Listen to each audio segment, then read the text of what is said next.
Hello everyone, this is the Commander, and today I'm going to review Season 2, Episode 3 of The Mandalorian. Before I start this video, I'm going to warn you that this video does have major spoilers for this episode, so if you do not want to have this episode spoiled, watch this after you watch the episode. So, this was a fantastic episode. For me, it's the best Mandalorian episode yet in Season 2 and Season 1. Not all people might think it, but it was a great episode.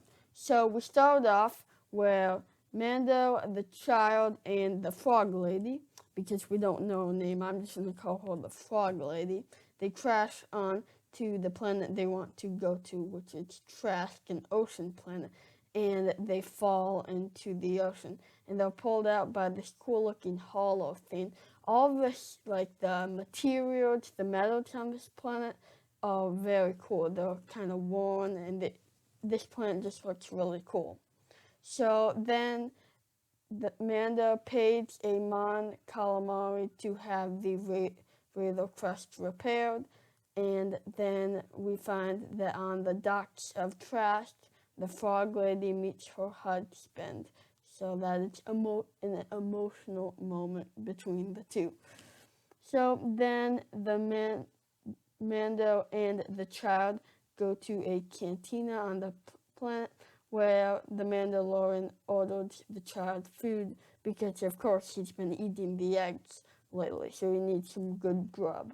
So, but his food has this octopus creature thingy in it, and the child gets attacked by this creature, and then the Mandalorian says, "Don't play with your food." So that is a funny moment. So then a Quarren comes to the Mandalorian's table and offers to help him find other Mandalorians. So then they go on this boat that we see from the trailer for the season, and they show him this tank kind of with water in it in the middle of the ship where this creature is. So the Quarren pushes the child into the water where this Sarlacc-like kind of octopus creature eats him, but he's protected in its case, so don't worry about the child there. But that was quite rude of Mr. Quarren. So then the Mandalorian dives after the child, but then he gets trapped by the Quarrens in there. But guess who comes to save the day? Bo-Katan cries and her clan of Mandalorians. This is just amazing. We get to get an animated character in real form. Obviously, we've seen her in Rebels and the Clone Wars, and I'm so glad to get her back here. It's just so nice to have kind of Easter eggs here for the big Star Wars fans, because I know lots of casual Star Wars fans don't even know who Bo-Katan Crabs is because they don't watch all the stuff.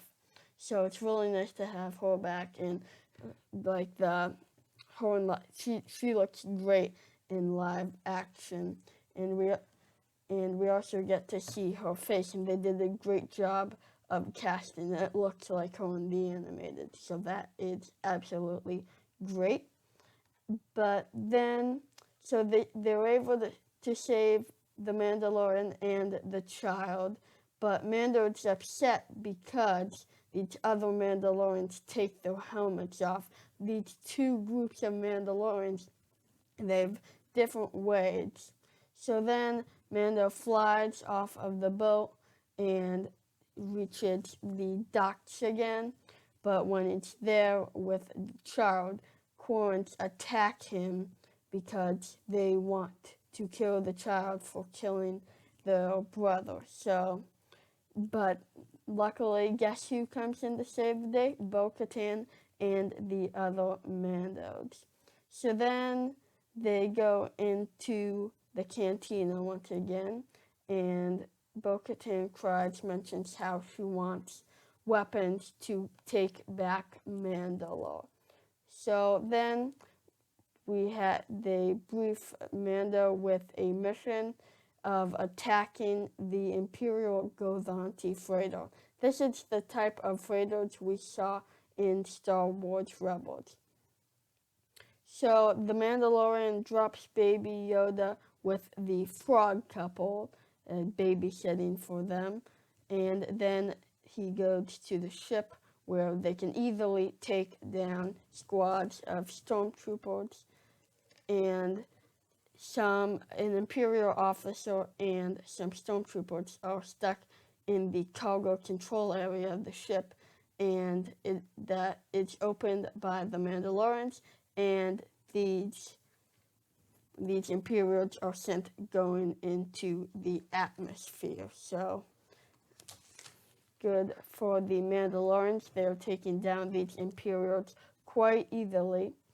And then Bo-Katan takes the Imperial weapons there, but she says that she wants to take the whole ship. So Mando thinks that this is just too much, taking the freighter, it's too much, it's not what he signed up for. So then the Imperial captain in the bridge of the ship contacts Moff Gideon. It's nice to see him back, and he killed the lieutenant so he can pilot the ship. Then he aims the ship at the ocean. It's a bit of a self-destruct thing in place. And then the Mandalorians are able to get through more stormtroopers and finally make it to the bridge before they hit the water, and they gain control of the freighter. Then Kridge demands the captain for the dark saber. That is the thing she wants so she can take back Mandalore. And the captain is killed in the end. And then Bo-Katan tells Mando what he wants to know, and that is where he can find a Jedi. She tells him that he can find Ahsoka on the planet of Corvus. And it's so nice to hear Ahsoka being mentioned. Two great characters from Star Wars The Clone Wars and Star Wars Rebels having a role in this. I don't think we will see Ahsoka next episode. We will see her in a later episode, knowing how this is going so far. So then the Mandalorian picks up the child, and we discover, and he says congratulations to the frog couple because they just have a baby. I was surprised they had a baby because the child was eating all the eggs. I thought he would eat all of them and they wouldn't be able to have a baby. So then the Mandalorian discovers that the Mon Calamari didn't fix the Razor Crest very well. I don't even know if he fixed it at all, because they've got all kinds of creatures in their ship, and the Mandalorian tells Baby Yoda that it's going to be a bumpy ride. Though this episode was pretty short for a Mandalorian episode at just 35 minutes, it was such a good episode, and I cannot wait for the next few episodes. So that's going to do it for this video. Make sure to subscribe, like, and check out my other channels and subscribe to those. And this is The Commander signing out.